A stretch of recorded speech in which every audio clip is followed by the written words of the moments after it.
ABG গোষ্ঠীর যাবতীয় অভিযোগ নস্যাৎ করল বন্দর কর্তৃপক্ষ। তাদের বন্দর ছাড়ার সিদ্ধান্তকে কার্যত চ্যালেঞ্জ করলেন কলকাতা বন্দরের চেয়ারম্যান মনীষ জৈন। এবিজি গোষ্ঠীর দাবি আর অভিযোগগুলিকে একে একে খণ্ডন করলেন চেয়ারম্যান।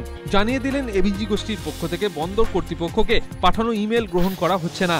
তার আশা এবিজি গোষ্ঠী ফের বন্দরে কাজ শুরু করবে। প্রথম থেকেই এবিজি গোষ্ঠীর অভিযোগ, চুক্তি অনুযায়ী তাদের জন্য বরাদ্দ 2 এবং 8 নম্বর বার্থে যে পরিমাণ পণ্য খালাসের জন্য দেওয়া উচিত ছিল তা দেয়নি বন্দর কর্তৃপক্ষ, ফলে ক্ষতির মুখে পড়তে হয়েছে তাদের। সে অভিযোগও এদিন খণ্ডন করেন বন্দর চেয়ারম্যান।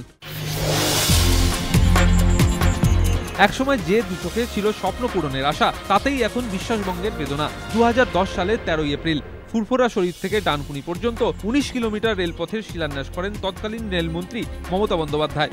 তৎকালীন রেলমন্ত্রী মমতার প্রতিশ্রুতি ছিল রেল লাইনের জন্য জমি দিলে ন্যায্য দামের পাশাপাশি পরিবার পিছু মিলবে একজনের চাকরি। 2011 বিধানসভা নির্বাচনে জিতে মুখ্যমন্ত্রী হন মমতা, রেলমন্ত্রী হন দীনেশ ত্রিবেদী। কিছুদিন বাদে তার থেকে দায়িত্ব নেন মুকুল রায়। এদিকে মমতা মুখ্যমন্ত্রী, অন্যদিকে তৃণমূলের হাতেই রেল মন্ত্রক। রেল লাইনের কাজ দ্রুত শেষ হওয়ার স্বপ্নে আরও বেশি করে বিভোর হন ফুরফুরাবাসী। সেই মতো কাজও শুরু হয়, কিন্তু জমি জটে আটকে যায় প্রকল্প। স্বপ্নভঙ্গ হয় ফুরফুরা শরীফের বাসিন্দাদের। তাদের মনে এখন মমতা বন্দ্যোপাধ্যায়ের বিরুদ্ধে একরাশ ক্ষোভ। পীরজাহা তোহা সিদ্দিকীর সরাসরি অভিযোগ, অন্য দলের মতো তাদের ধোঁকা দিয়েছে তৃণমূল। রেল লাইন তৈরি করার ক্ষেত্রে রেলমন্ত্রী মুকুল রায়ের সদিচ্ছার স্পষ্ট অভাব ছিল। সেই সঙ্গে তোহা সিদ্দিকীর আক্ষেপ, সংখ্যালঘুদের সবসময় ভোট ব্যাংক হিসাবেই ব্যবহার করা হয়। এক্ষেত্রে 2011 নির্বাচনের আগে তাদের রেল লাইনের টোপ দিয়ে ব্যবহার করা হয়েছিল। নতুন সিলেবাসের উপর ভিত্তি করে 2013 থেকেই পড়ুয়াদের হাতে আসছে নতুন বই। প্রথম, তৃতীয়, পঞ্চম ও সপ্তম শ্রেণীর 14টি বই ইতিমধ্যে প্রকাশিত।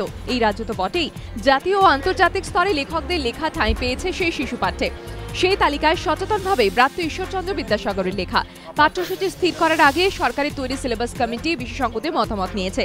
শিশু মনস্তাত্ত্বিক থেকে ভাষাতত্ত্ববিদদের পরামর্শে সাধু লেখক বিদ্যাসাগরের লেখাকে বাদ দেওয়া হয়েছে বলে সিলেবাস কমিটির দাবি।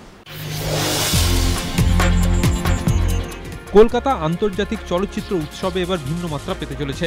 কলকাতা দেখতে চলেছে তারকার মহাসমাবেশ। কলকাতায় প্রথম এক মঞ্চে অমিতাভ বচ্চন এবং শাহরুখ খান। সেই মঞ্চটা আগামী 9 নভেম্বর পেতে চলেছে নেতাজি ইন্ডোর স্টেডিয়াম। উপলক্ষ 18 কলকাতা আন্তর্জাতিক চলচ্চিত্র উৎসবের উদ্বোধন।